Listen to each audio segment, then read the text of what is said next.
So it actually was a conversation that I really wasn't prepared for with one of my mentors. He knew my story that I didn't start in finance. And so he sort of brought me back to reality of, is this what you want to continue to do? For the course of those 2 decades, I'd never really thought about it. It was, I'm doing it, I'm doing it, I'm doing it. And all of that, there's the goods and bads of that. But just in that one conversation, he really helped me look at things in a different light. And the one thing that he said was, I know you like to have impact with your clients, with your people, everything with the women's network that you're leading, everything that you do. And are you able to do that in a big way in one organization or one industry? And I had never asked myself that, nor did I think about the terms of, is things an impact? 2 weeks later, I had made my decision.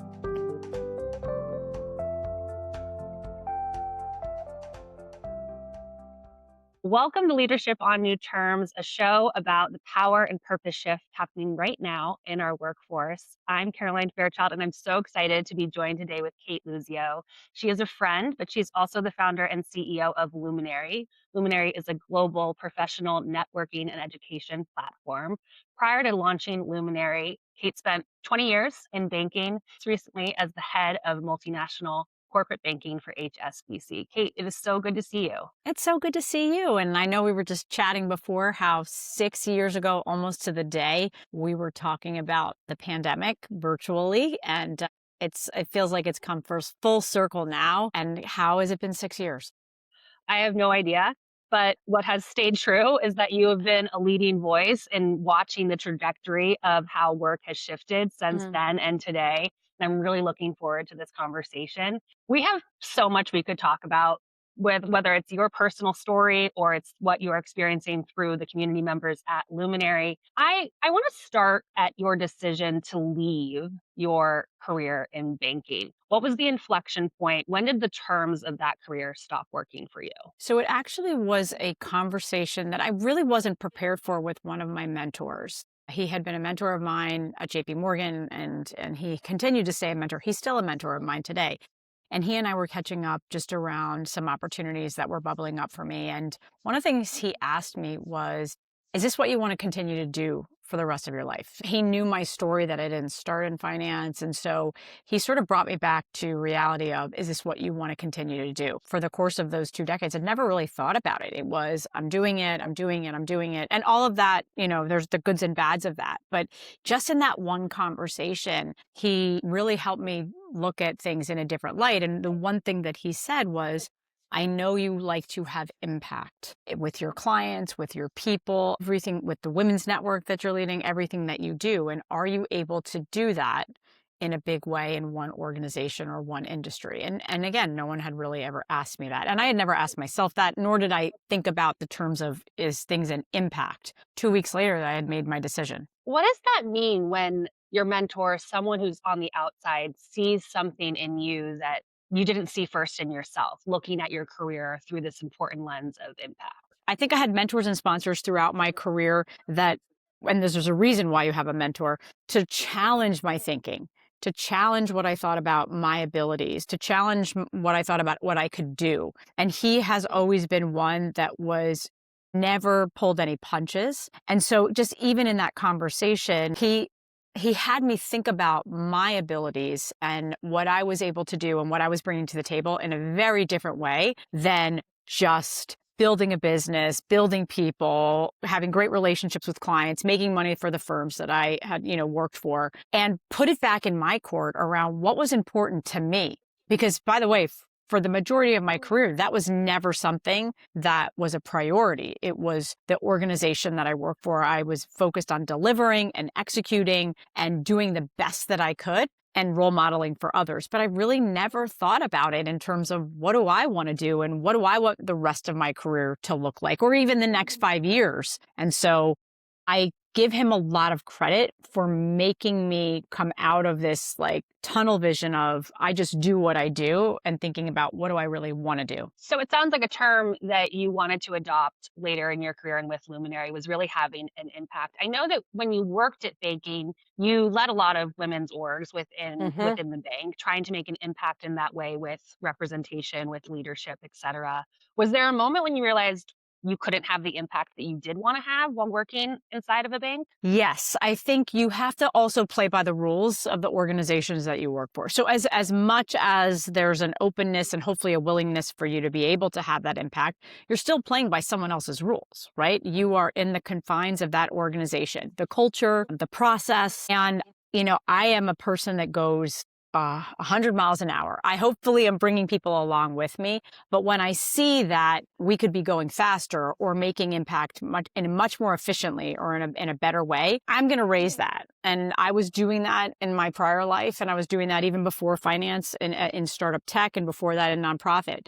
But you're still in the confines of that organization, and that's fine. You have to have guardrails, and every company has to have guardrails. And so I couldn't go as fast as I wanted. I was prohibited in speaking my true voice, all the way down to like what I wanted to share on LinkedIn, because I was working and representing someone else and another brand. And so there's nothing wrong with that, but even just taking a step away. And I look at 6 years ago, literally 8 years ago in March of this month, I posted my first time about Luminary and building a brand. And it was the first time I truly felt like I could be my full self on a platform that I loved and now have leaned into quite heavily. What did that feel like? It felt a little scary at first because again, you are in these, these guardrails, and I don't like the word box because I think that's probably a little bit of a myth, but here are the guardrails, you adhere to them. Even back from when posting, as an example, everything had to be reviewed by the organization to make sure that, again, we were representing the brand. Then all of a sudden, here I am kind of exposing myself, my thoughts, my ideas, what I'm passionate about. There was an anxiety, but then there was also this feeling of freedom of like, this is what I want to talk about, and now I can do it. And whether people like it or not, or they choose to follow me or they choose to engage, that's up to them versus, again, these guardrails that I had to live between. It's so interesting that anxiety and also that freedom can kind of come hand in hand. So for those who are joining us right now, when Cate says that she moves 100 miles an hour, she's not kidding. I can attest to that. That is the truth. But Cate, I'm going to push you a little bit there because Luminary is self-funded. Theoretically, if you raised venture capital, you could have built the business faster. Why did you make the decision to self-fund Luminary? You called it stiletto strapping, I think. Yes. By the way, it's in process of being trademarked. And I've Is been it saying it really? for, I put it, Good for you. I put it up for trade because I've been saying it for like 5 years, and people are like, I love that term. I'm like, why didn't I trademark it? So it's in the process of being trademarked. But so let me go back to something you said. I think that actually, if we had tried to fundraise, it would have slowed us down. So I wrote a business plan in March of 2018. A few weeks later, I had completed the financial projections and said, okay, let's look at this two ways. One, I am building at the time, the goal was to build a physical location in New York City with lots of bells and whistles, and everything would happen in that space. If I had tried to raise capital in that moment, knowing then it was hard, it's still hard, in particular for women, it would have taken me a much longer time from a go-to-market standpoint, because I would have had to raise that capital in order to build that. And that's a lot of capital in order to build a physical location in the heart of New York City. So it was weighing the risk and reward. If I went faster, if I did it myself, I could go to market faster. I could also go to market the way that I wanted.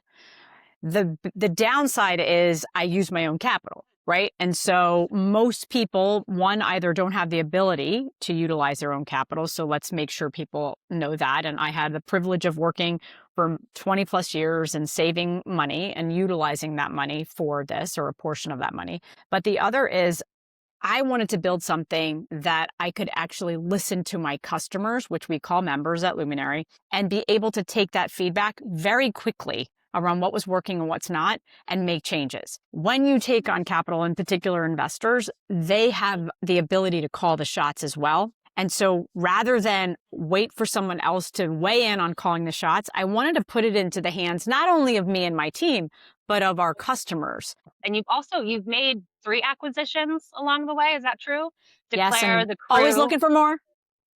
declare the crew, hey mama. Yes. How did you structure those deals without any traditional venture capital on the table? So I think there's a, the unique advantage, or one of the advantages that I bring to the table is, one, I have different skill sets than a lot of founders do, especially in what I'm building or what I've built thus far. Two, I have an incredible network of financial professionals that I can tap into, from traditional banking to wealth advisors to accountants to private equity to venture, that I can tap into. And that's a incredible advantage that I have, where I can go and say, what do you think? How do I structure this? So the way we structured each of those deals, which I won't disclose the terms because that would violate the terms of the deal, was Oh, it just would make for a great interview.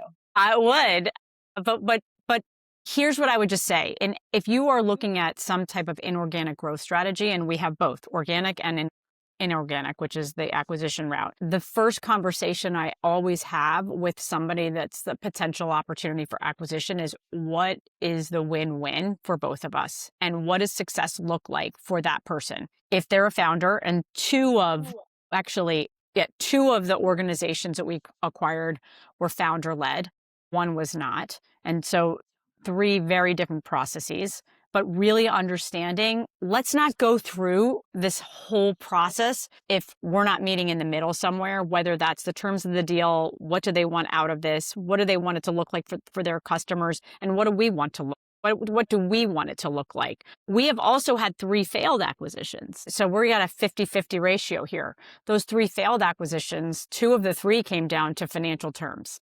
And one it just didn't end up making sense for a variety of reasons. But I think going in it with eyes wide open, utilizing the experts in your network without violating in terms of an NDA, and just understanding what are the different ways you can structure. Not every deal will require cash. Not every deal will require investment. Not every deal requires someone staying on. And also, that's the other first question to the person that's leading that business. Do they want to continue along in the business? There's a very different conversation if they do. So, Cate, you went from managing 2,000 employees to building a company from scratch. I want to hear more about how the terms of your daily work changed, both what was liberating, and we've talked about that a little bit, but what was harder, I guess, than you expected? So what changed, number one, I went from literally, 3 weeks of every month on a plane in my former life. I mean, that was a lot. And by the way, I love travel and I love meeting people and clients, but I didn't realize how much I was living on the road until I was no longer living on the road. There was a little bit of a depression too, when all of a sudden your identity changes completely when you've left that job. The other thing, I had never even really prioritized my health ever. My life, my family life, my relationships really always were secondary. And this whole new world of, oh, now I'm working for myself, I was able to make that switch of, okay, what do I want to prioritize? My parents, my relationship, and really saying, okay, what are my terms here now that I'm doing this on my own?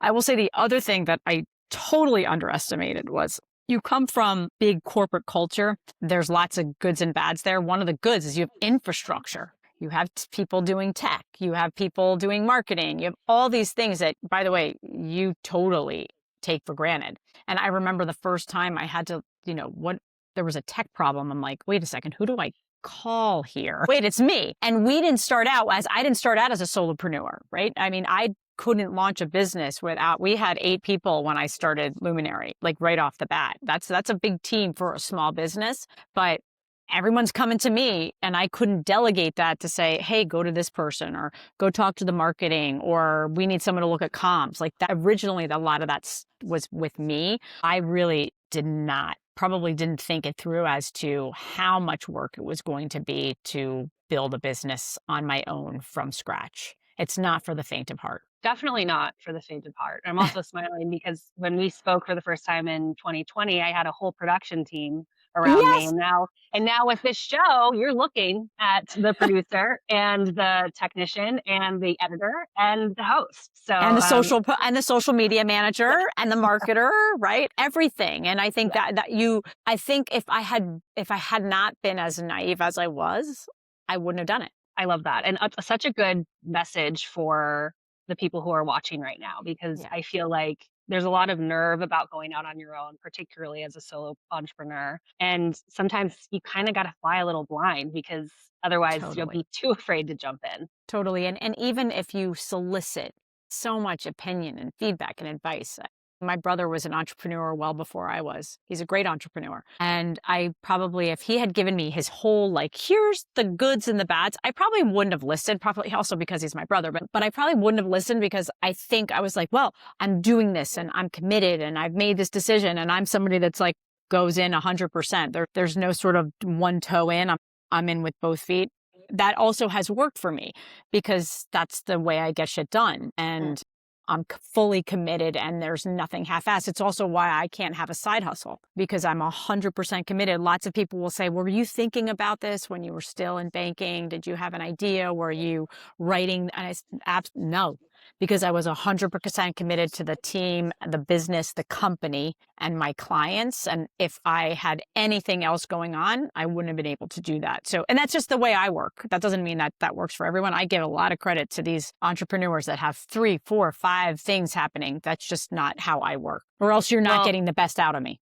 right. And this probably won't surprise you, but this happens to be a common thread of the leaders that I am interviewing for this series. Everyone has said some version of I'm 100% in or I'm out. So I Yeah. think that there's a lesson there. I haven't figured out what it is yet, but stay tuned on that one. Kate, you talked about your health and prioritizing your health and how it was really challenging to do that when you were in banking. You were diagnosed with breast cancer in 2022. How did that experience change the terms that you set for yourself with work, shift whether what was serving you and what isn't with how you operate? So, and it's probably not a great lesson because I think had the pandemic had not happened, and maybe not, again, maybe I'm just trying to convince myself of this, but when the pandemic happened, it was really like, how do we keep this business in business? There was just sort of no choice for me. I knew we had something and I wanted to keep us in business. And so I deprioritized my health. To the tune of it's fine. I've got to focus on this, my people, everyone else other than me. And then in 2022, my gynecologist was like, you haven't had a mammogram in 2 years. What are you doing? And I was like, oh, it was the pandemic. And we all use that excuse for some things. And then, obviously found out that I had breast cancer. So it was another lesson to me about this idea of you say you're prioritizing yourself, but I tend to prioritize everyone else over me. So that's a constant, I don't know if it's a struggle, but it's a constant challenge for me around prioritizing the business, prioritizing other people, and prioritizing myself, in particular, my health. But once I did, I really learned it wasn't even about me. It was about the opportunity that it provided the team. Once I had to take a step back, both when I was diagnosed with breast cancer, had to have surgery and all of that, and then, not 2 years later, had to have a full hysterectomy due to complications of that. I had to really trust in my team and let them fly. I learned a little bit of that in the early part of the pandemic because we were all just sort of figuring it out. And I do not think if the pandemic had happened or these health challenges, I would have been able to let go enough to let my team really shine. And being able to see that and what they can accomplish when I'm not all over them has been a huge lesson for me and a learning opportunity that I carry with me. And I think I use it pretty much daily because if I tell my team, if I am even remotely micromanaging, you have to stop me. Because as small business owners, as business owners, I think we all do it because you want that sense of control because it's yours, it's your baby. But if you can't trust in your team, then there's no point in having the team.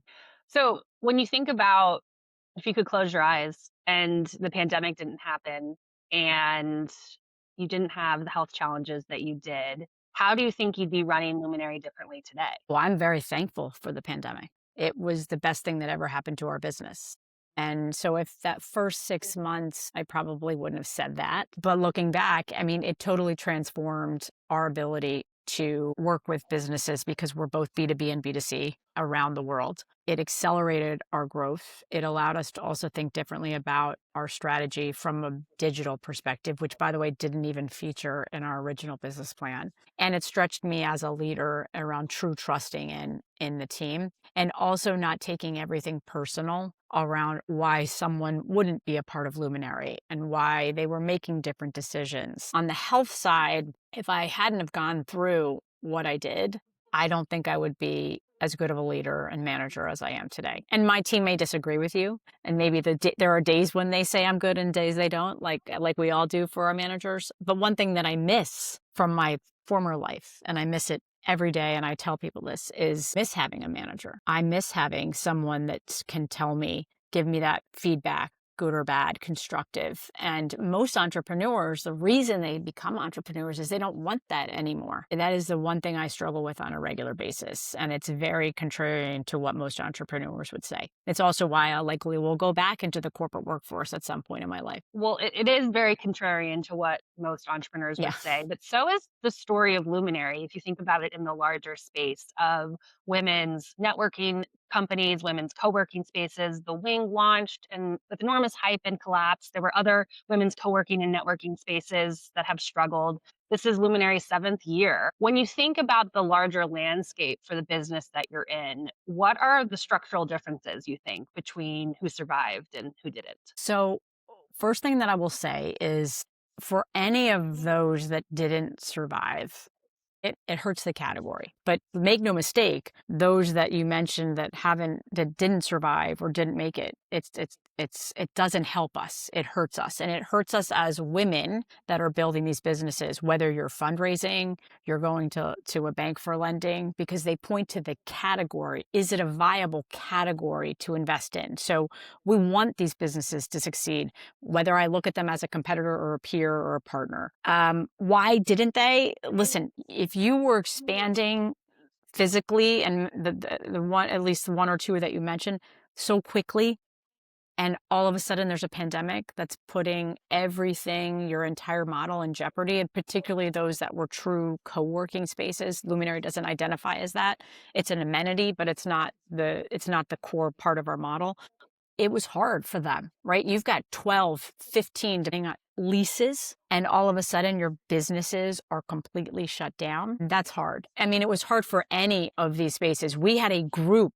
We were the only women's forward space that participated, but we were in with Industrious and Notel and many others at the beginning of the pandemic, that first 6 months, all trying to figure out what is this going to look like when the world normalizes again. And I think, again, 6 years in, it's still not what it was pre-pandemic because behaviors have changed, behaviors have modified, and it's still monetization of that particular model, I think, is very hard. You've got to monetize on square footage. And so I think you've got to also be very sure that your business model can stand the test of time. And if it doesn't, you've got to adapt or pivot very quickly. Hey, the whole point of this series is to give people access to leaders like you who are actively renegotiating the terms of their career. And I remember when I first told you about the series that I was launching, you started rattling off women who you thought fit the mold.